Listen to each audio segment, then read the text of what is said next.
All right, we may have a situation here where Fernando Tatis Jr. or Jake Cronenworth is going on the IL.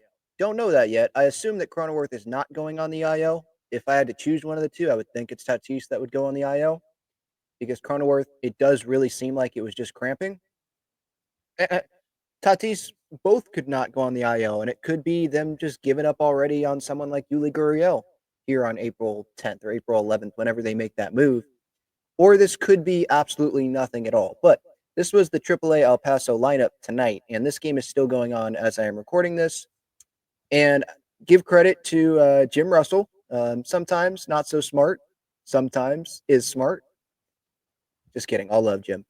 But he tweeted today, he quote tweeted this lineup and brought this to my attention with the Brian Windhorse meme. Like, what's going on here? Why would they do that? If you know, you know. Jim said no Eggy or Connor Joe in the lineup, and that is obviously accurate. This is you're seeing it on the screen right now, the El Paso lineup for today's game. And yeah, no Connor Joe, no Eggy, but we can scratch Eggy. I guess he could be called up and make the flight after today's game, but he wasn't starting, but he since has pinch hit for Tirso Ornelas, and he is now playing right field in this game. It's in the top of the ninth at the time of this recording. Reese Kinnear is pitching. That's a name. Brett Sullivan's in left, and so let's go through this lineup here. Tyler Wade, Clay Dungan, and Wadey, by the way, in center field. So I think in El Paso right now, what we're seeing is the Padres are just saying, hey, all these guys, put them in spots that they may not be comfortable in. Can I talk? But increase the versatility. Give them the experience. Put Brett Sullivan in left field. Eggy was playing center field the other day. Put these guys in different spots. Tirso, obviously in right field to start this game. So Wade, Dungan, Trenton Brooks has been mashing.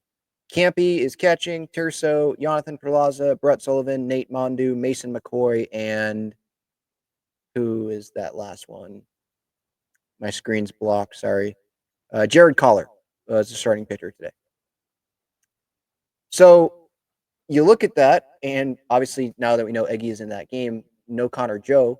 And I looked at the game logs, his minor league game logs, because I'm like, well, maybe he's played 5 straight days in a row or something. But no, they had a day off on April 7th. So that wasn't that long ago. He played on the 8th. He played on the 9th. So he's played both games against the Las Vegas Aviators. And this is their third game in a row against the Las Vegas Aviators. And he hasn't played in it. So could this be Tatis going on the IL? Connor Joe can play the outfield. He can DH. He can play first. It's a versatile guy. Obviously has the big league experience. Would they go to him? And then you can move some pieces around in the outfield. You could have Connor Joe go to left field. Lockridge obviously in center. You could put Oscar Gonzalez in right field. You could put Hayward, have that platoon there in right field instead of in left field if you feel like you need to put Connor Joe in left field. Tatis, speaking to the media, he seemed, I think this was him speaking to Kevin. Maybe he spoke to Dennis as well, but it was definitely to Kevin. Essentially, like feeling like, yeah, he's fine. He was saying that he didn't think he was going to have to go on the IL the other night when he went out of that game. That night, he spoke to Kevin, and there was that quote. So maybe the Padres are saying, like, hey, we just don't want to risk it. You may feel fine, but let's not risk it. Kind of like Jackson Merrill, let's not risk it, and let's put you on the IL. And, we have the best record in baseball. At least they did entering today. I haven't looked and seen anything updated. Obviously, they can't lose today because they don't play today. But, okay, we've gotten to a good start. We're playing the Rockies. Obviously, I know the Rockies were 5-8 against them last year. We got to treat these games like they're very important games because they are. They mean the same as the games against the Dodgers. And I'm talking about literally, not like as fans, but literally 1 of 162. That's what it is. 3 of 162 in a series. 13 of 162. The number of games that they're playing the Rockies this year and every other divisional opponent. You've got to treat it like it's important because it is. But if there is a series, to miss, I'm not saying Tatis would miss one series because it would have to be longer than that. But maybe the Padres are like, it's a long season. We need you healthy. So when you go out with a shoulder issue, and you've had shoulder issues, obviously in the past, you've had surgeries, which I thought was supposed to fix subluxations. Now, maybe he didn't have a subluxation, it's just different pain. But you don't want to risk this turning into something else. But again, maybe I'm reading too much into this, or we're reading too much into this, and this could mean absolutely nothing. And it's just a day off for Connor Joe. And that's all it is. I don't think that they would give up on Gurriel because, like, Tatis, maybe he's in the lineup tomorrow. Maybe Cronenworth's in the lineup tomorrow, and everything's good. And the move is like Yuli Gurriel off the roster, and they bring Connor Joe up. But to me, on April 10th, I still think that they wouldn't do that right now, and I still think that would be a little bit early.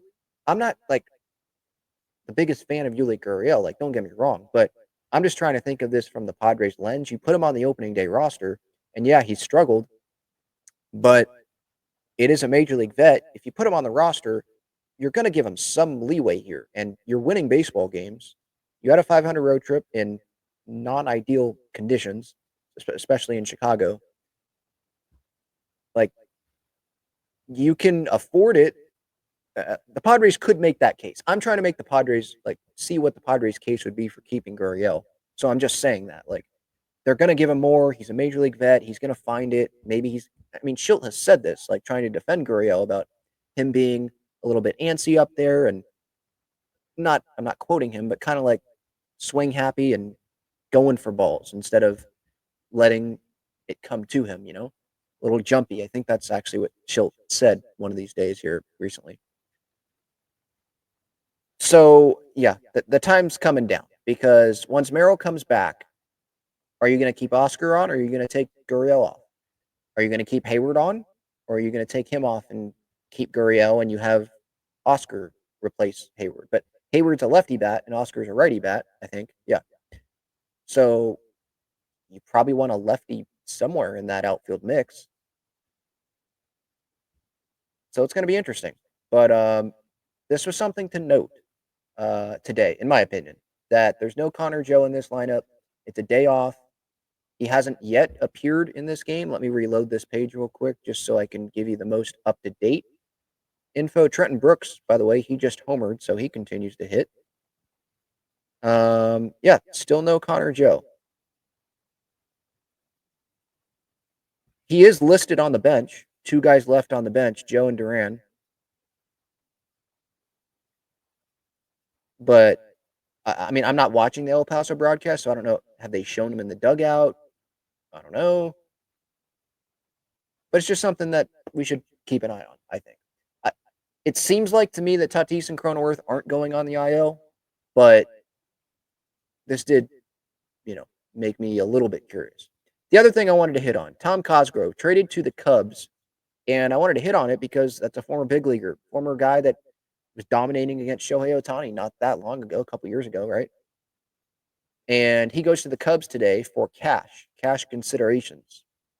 They DFA'd him on April 6th to make room for Logan Gillespie, I believe, on the 40-man contract, select the 40-man roster, selected his contract from El Paso, optioned Omar Cruz that same day, but Omar was obviously on the 40-man. And yeah, so, it's depth to have Cosgrove. It's someone that's pitched in the big leagues, but I trust the Padres when it comes to their bullpen and who they select to be in the bullpen and the bullpen management and all that. That has been an area of strength for AJ Preller pretty much throughout his Padres tenure. I know that people can pick on things in the Preller tenure, but you go through the tenure and there's a lot of pretty darn good bullpens while he's been the GM. So I'm going to trust it. His last outing for El Paso, he did walk 4 guys in 1 inning, gave up a hit, so 5 base runners, gave up 2 earned runs. But they only gave him 4 appearances with El Paso this year before DFAing him. So to me, that's like, all right, they kind of already had their mind like, all right, if we need a 40-man spot, then this is the guy. And with what Cosgrove has and, the weapons that he had at the big league level that he showed, to me, this is the Padres saying, all right, we tried, it worked a little bit, and it's just not working anymore. So wishing him well with the Cubs, obviously. Hopefully he doesn't get called up while the Cubs come play at Petco and then shove against the Padres. Don't need that. But, this was someone that I loved having in the Padres bullpen. Drafted by the Padres, 12th round of the 2017 amateur draft. And that's a win if you're the Padres. A 12th round pick, you got him to the big leagues, and he struck out Shohei Ohtani. That's what I'm always going to remember from Tom Cosgrove. 3.95 ERA.